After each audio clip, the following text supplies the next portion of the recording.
La la la la la. What's up guys, and welcome back to the channel. My name is Priscilla, and in this video I am going to be showing you how to make a 6-pieces skirt pattern. So this was a request I received from one of my previous videos, and I thought it was a perfect season to get this out for you guys. So if you wanted to make either a 6-pieces skirt or dress, you sort of have a pattern to work from. So you can work from your body measurements as I did in this video and sort of adjust it to fit whatever style you have in mind. If you are new to the channel, welcome to Kim Dave, the one place where you have a front row seat on everything DIY, fashion, and bits and pieces of my life since fashion school.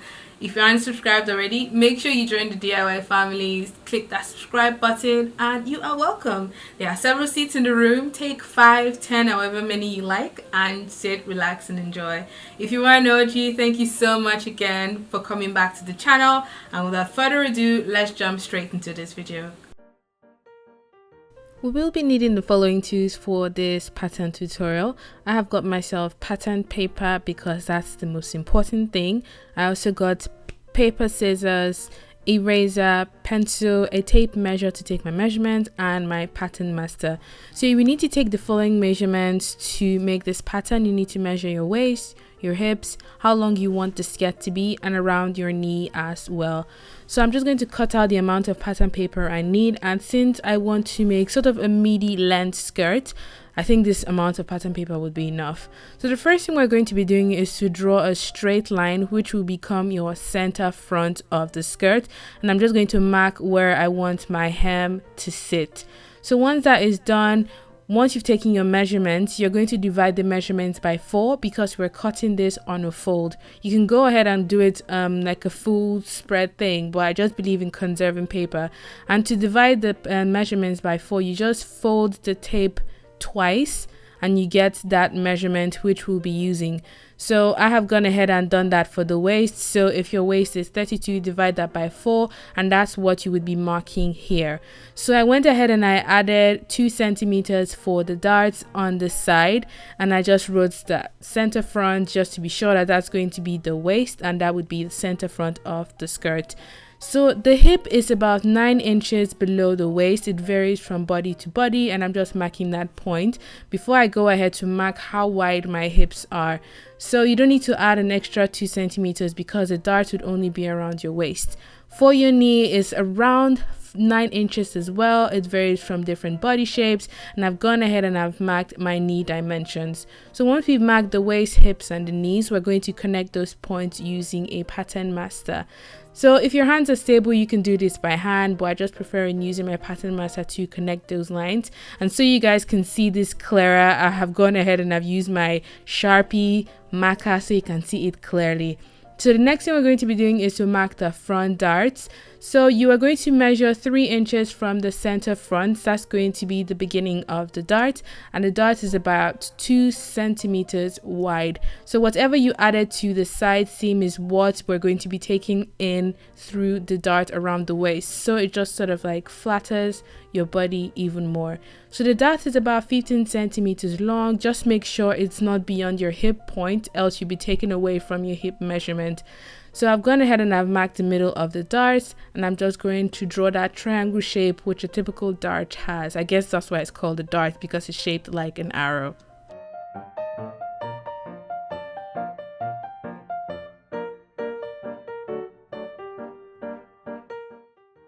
Once I'm done drawing my darts, I went ahead to refine the lines and write down any annotations just to be sure where my fold line is and so on. So what we're going to be doing is to be extending that dart line, the straight one, all the way to the hem or the knee, whatever line you have at that point, and that is going to help us to create the panels that we need. So I'm just double checking that the line is a straight line using my tape measure. So once I draw that line from the waist all the way to the hem, we are going to create 2 panels of the skirt. So one is going to be panel 1 and the other one is going to be panel 2. So this is the interesting and cool part. You're going to remove the dart and only trace out the panels. So trace out panel 1 separately and trace out panel 2. But before we trace out these panels, I'm just going to draw in my hip line, which is 9 inches from the waist downwards. Just square out that line, and because the pattern master has that line in the middle, I just align it with the vertical line to be sure that my lines are straight. So I've squared out the hip line and the line where my knees sit, because that's where I want my flare to start out from. You can decide to have yours a bit lower or higher depending on your taste.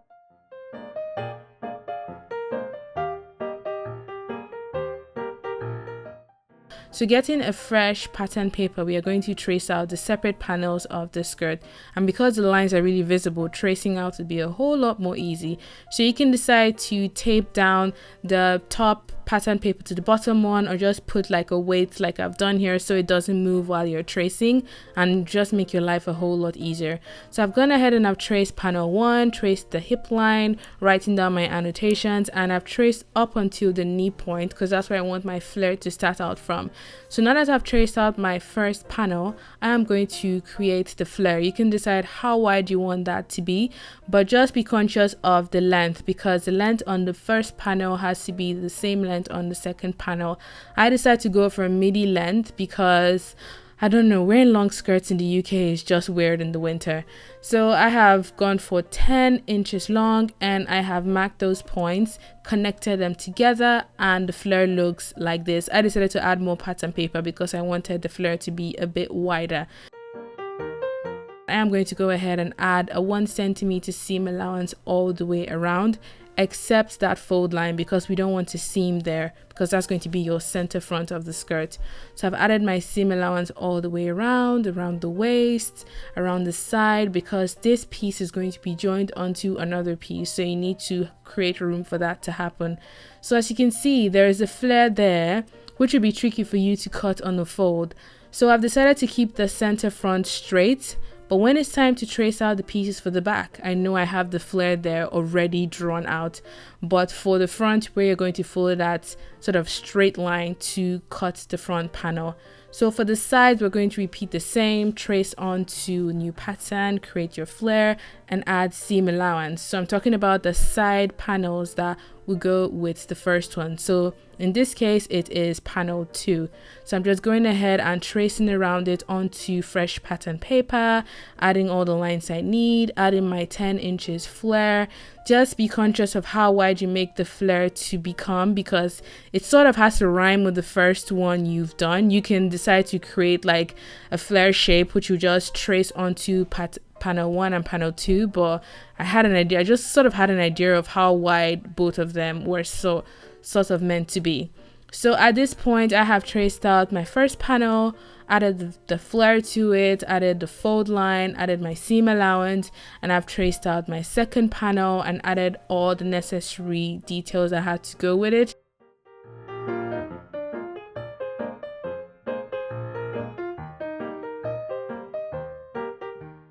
For the back, it's relatively the same thing. All you really have to do is just trace out that center front panel which we had and add the flare. But this time, instead of following the fold line, you just trace all the way around, including that flare, and add seam allowance all the way around. So let me just show you real quick. So I've gone ahead and I've traced out the back piece all the way around, including the flare, ignoring that fold line which we drew for the front. And for the center back, added 2 centimeters, which is where your zip or whatever sort of fastening would sit. So this is sort of what the back looks like. That's the center back point, and you're going to have 2 pieces for the center back, which will be joined together by the zip, and then you have 2 side panels which will go together with this back piece right here.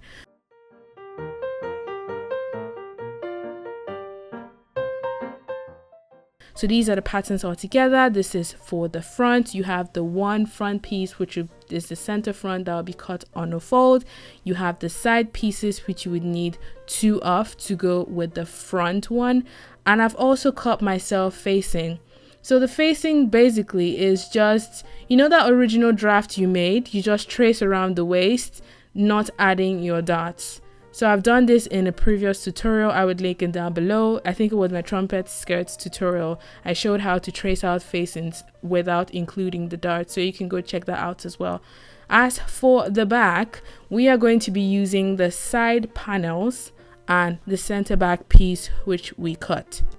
These are the back skirt patterns, as you can see here. The special back which we traced out from the front and added zip allowance to allow you to fix zip into the center back of your skirt, and it has a slightly different shape from the center front piece.